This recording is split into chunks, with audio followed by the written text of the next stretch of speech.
আশুরার দিনের সিয়াম এর মাধ্যমে আল্লাহ সুবহানাহু ওয়া তাআলা ১ বছর পূর্বের ছোটখাটো সমস্ত গুনাহসমূহকে মাফ করে দেন।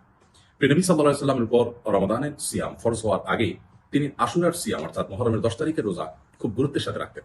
যে আশুরার সিয়াম একটি নয় বরং দুটি রাখা হলো সুন্নাহ। নবী করিম সাল্লাল্লাহু আলাইহি সাল্লাম আশুরার সিয়াম হিসাবে ইহুদিরা যে একটি রোজা রাখেন তার থেকে আমাদের সিয়ামকে, আমাদের আশুরার রোজাকে, মুসলমানদের আশুরার রোজাকে বিশেষ স্বাতন্ত্র্য সৃষ্টি করবার জন্য এবং পার্থক্য করবার জন্য, স্পেশাল করবার জন্য তিনি আমাদেরকে দুটি সিয়াম রাখতে বলেছেন।